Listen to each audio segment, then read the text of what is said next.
Hello everyone, this is Aarti and welcome to SR education online classes. आज की class में हम जो डिस्कस करने वाले टाइप ऑफ इवैल्यूएशन के बारे में डिस्कस करेंगे। मूल्यांकन के कौन कौन से प्रकार होते हैं जिसके द्वारा हम बच्चे का क्या करते हैं, इवैल्यूएशन करते हैं, तो उसके बारे में डिस्कस करेंगे कि कौन कौन से प्रकार है नंबर में। तो हम उन्हीं टॉपिक को कवर करेंगे जहाँ से हमारे क्वेश्चन पूछे जाते हैं या फिर पूछे गए हैं। पॉइंट नंबर फर्स्ट, यानी कि सबसे पहले टाइप ऑफ इवैल्यूएशन में आता है फॉर्मेटिव इवैल्यूएशन आता है। फॉर्मेटिव इवैल्यूएशन को हिंदी में क्या कहा जाता है, रचनात्मक इवैल्यूएशन यानी कि मूल्यांकन। और एक दूसरा भी नाम होता है जिसे असेसमेंट को क्या कहा जाता है, बच्चे का आंकलन करना। इंस्ट्रक्शनल यानी कि निर्देशात्मक, प्रोसेस यानी कि प्रक्रिया, कंटिन्यूअस का हम निरंतर भी कहेंगे हिंदी में, या फिर सतत। प्रोसेस का भी बताई था, प्रक्रिया कहा जाता है। सिस्टम को क्या कहेंगे हम, प्रणाली। डिजाइन यानी कि जो चीज हम क्या करते हैं, बनाते हैं, डिजाइन करते हैं, रूप होती है, या फिर इसे क्या कहेंगे, प्रारूप भी कहेंगे। इम्प्रूव यानी कि सुधार, किसी चीज को सुधारने। चलिए डिस्कस करते हैं formative evaluation. Formative evaluation is monitor instructional process to know whether learning is taking place और not. It is designed to enhance and improve learning process and thus is become a continuous process in the school system. यानी कि formative evaluation को हिंदी में क्या कहा जाता है, रचनात्मक मूल्यांकन कहा जाता है, या एक दूसरा नाम भी होता है असेसमेंट को हिंदी में क्या कहा जाता है, आंकलन। इसमें कहा है कि मूल्यांकन का उद्देश्य सीखने की प्रक्रिया को जानने के लिए निर्देशात्मक प्रक्रिया की निगरानी करना है या फिर नहीं करना।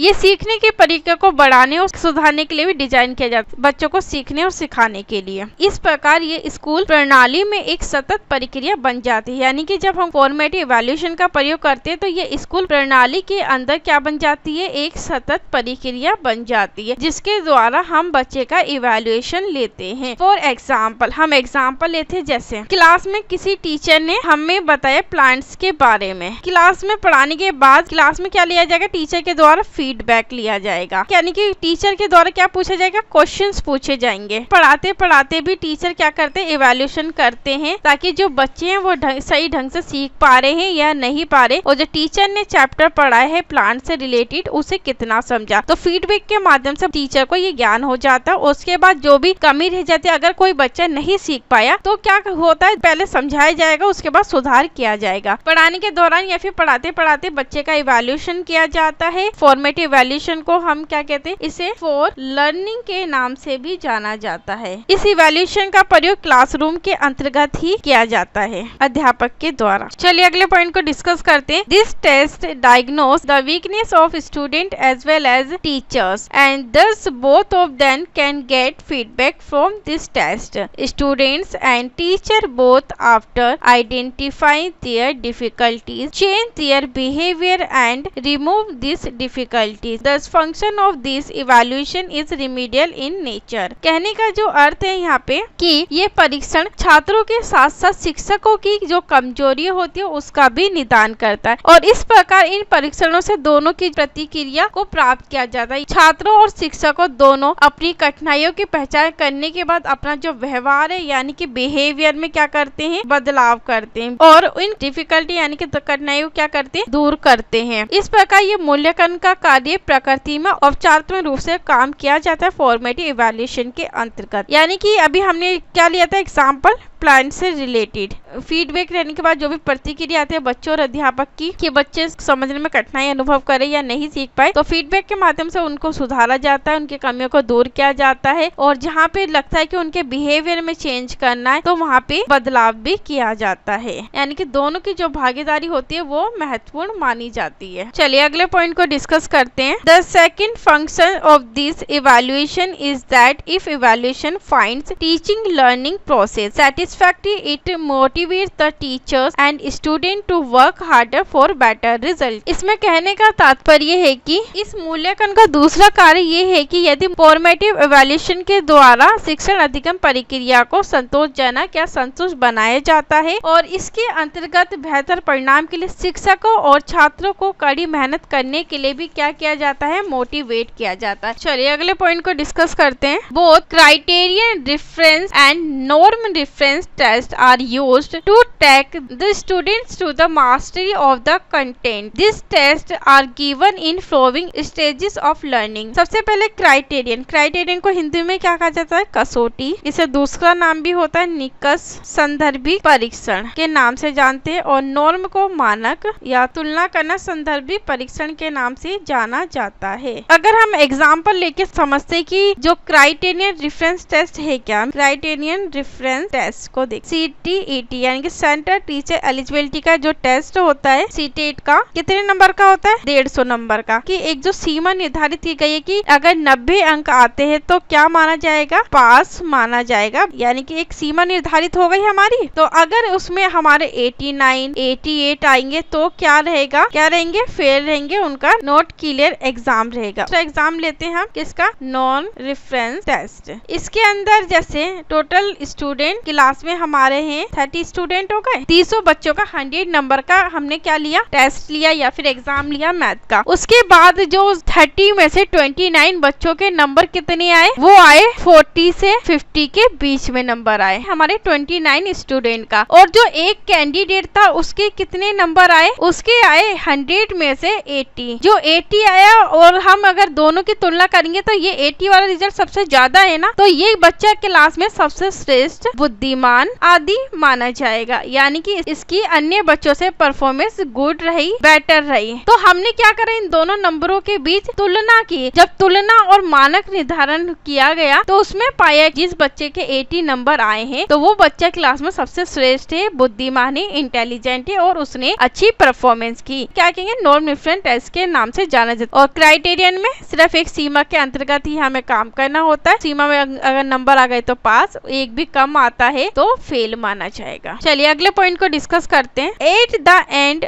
Of each unit of the lesson. इन दोनों टेस्टों का प्रयोग कब किया जाता है? पाठ की प्रत्येक इकाई के हमेशा अंत के अंदर आंकलन या इवैल्यूएशन किया जाता है। अगले पॉइंट को डिस्कस करते हैं। At the end of each whole lesson कब किया जाता है? प्रत्येक पूर्ण पाठ के अंत में किया जाता है। यानी कि हर चैप्टर को पढ़ाने के बाद उसके अंत में हम क्राइटेरियन और रेफरेंस टेस्ट का प्रयोग करते हैं। और eight the end of each unit of the total course कब किया जाता है? कुल पाठ्यक्रम की प्रत्येक इकाई के अंत में हम इन दोनों टेस्टों का प्रयोग करते हैं। चलिए आगे के पॉइंट के बारे में डिस्कस करते हैं। एडवांटेजेस ऑफ फॉर्मेटिव इवैल्यूएशन, रचनात्मक मूल्यांकन है, उसके बेनिफिट या फिर लाभ के बारे में डिस्कस करेंगे। पॉइंट नंबर फर्स्ट में क्या है? It provides sufficient information to teacher for modifying teaching. Information यानी जानकारी, मॉडिफाई यानी कि जब किसी चीज में हम क्या करते हैं? संशोधित करते हैं। टीचिंग यानी कि शिक्षण। इसमें कहने का तात्पर्य ये शिक्षण को संशोधित करने के लिए शिक्षक को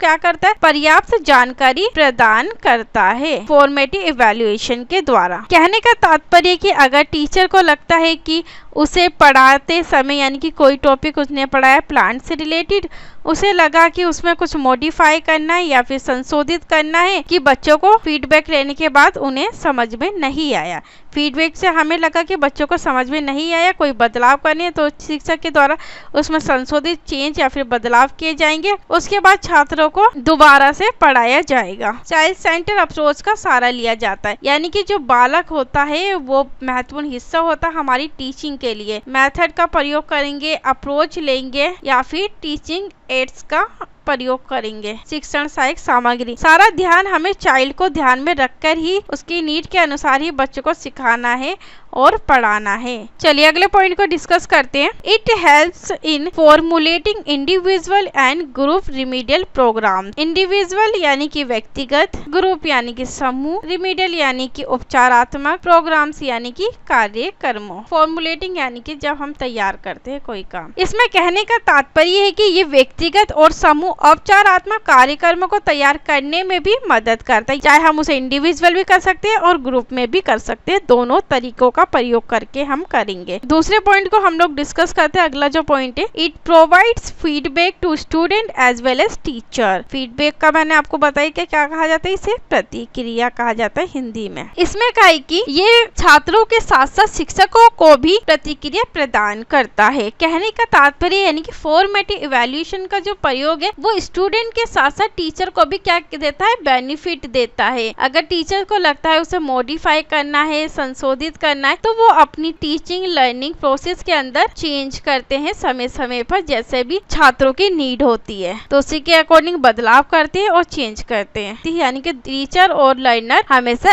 एक्टिवली पार्टिसिपेट करते हैं और एक्टिव रह के काम करते हैं। एक्टिव यानी कि सक्रिय रूप से भूमिका को निभाते हैं। क्लासरूम के अंदर उद्देश्यों को प्राप्त किया जाता है तुरंत ही फीडबैक के द्वारा। चलिए अगले पॉइंट को डिस्कस करते हैं।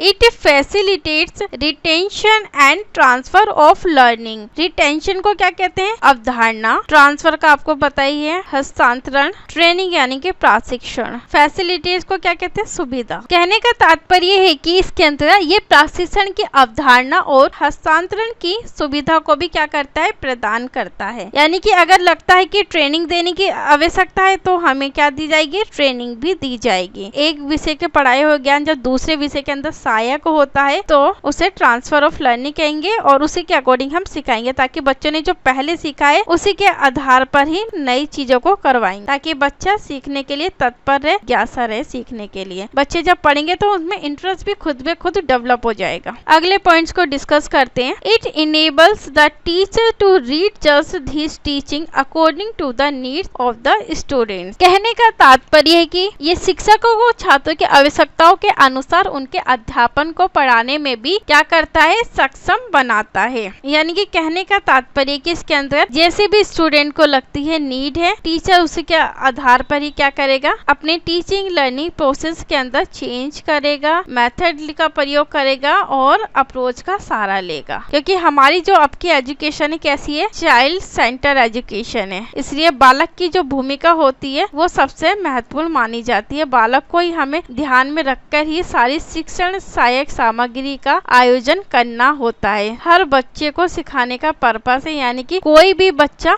पिछड़ा ना रह जाए सीखने में और सभी बच्चों को एक साथ लेके चलना है। चलिए अगले पॉइंट को डिस्कस करते हैं।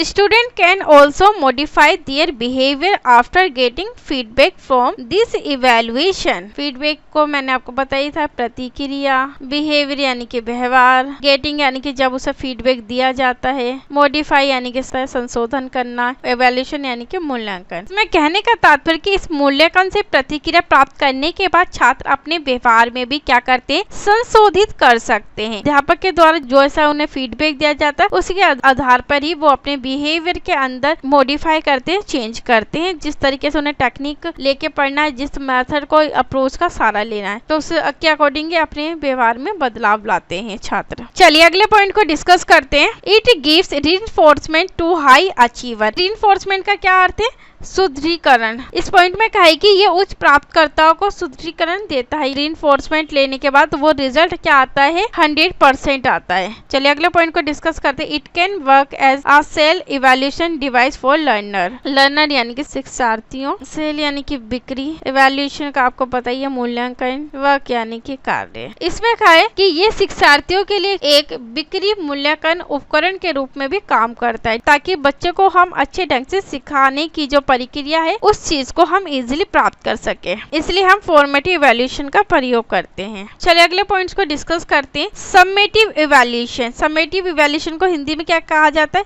योगात्मक इवैल्यूएशन को आपको पता ही है मूल्यांकन कहा जाता है। समेटिव इवैल्यूएशन है क्या, एग्जाम्पल के थ्रू समझते हैं। वाली एग्जाम कब होते हैं हमारे, कब होते हैं, मार्च में होते हैं, है ना। हिंदी का कोई सब्जेक्ट ले लो, कितने नंबर का आया, 100 नंबर का आया। जिस बच्चे ने पढ़ा होगा तो उसका रिजल्ट क्या आएगा, वो पास होगा। जिसने नहीं पढ़ा तो क्या आ जाएगा, बच्चा फेल हो जाएगा। समेटिव इवैल्यूएशन के अंदर हम होल सिलेबस यानी कि पूरे सिलेबस को हम इंक्लूड करके ही बच्चों का एग्जाम लेते हैं, सेशनल एग्जाम। ये मूल्यांकन विद्यार्थियों की सभी उपलब्धियों को मापने के लिए सत्र के अंत में होता है। इसे ऑफ लर्निंग के नाम से भी जानते हैं। यानी कि पढ़ाने के बाद हम बच्चे का इवैल्यूएशन करते हैं कि हमने जो भी सिखाए बच्चों ने सीखा है या नहीं सीखा, तो उसी के आधार पे हम क्या करते हैं, इवैल्यूएशन करते हैं। 6 सब्जेक्ट है, 6 में से अगर वो 2 में फेल हुआ तो या तो हम उसे फीडबैक देने के लिए कंपार्टमेंट के द्वारा क्या कर सकते हैं, हम बच्चे का री एग्जाम ले सकते हैं। उसी के आधार पे हम बच्चों को क्या करेंगे, प्रमोट करेंगे, अगली क्लास में उन्हें भेजना है या नहीं भेजना। अगर उन्होंने री एग्जाम को क्वालिफाई कर लिया तो हम क्या करेंगे, उन्हें नेक्स्ट क्लास में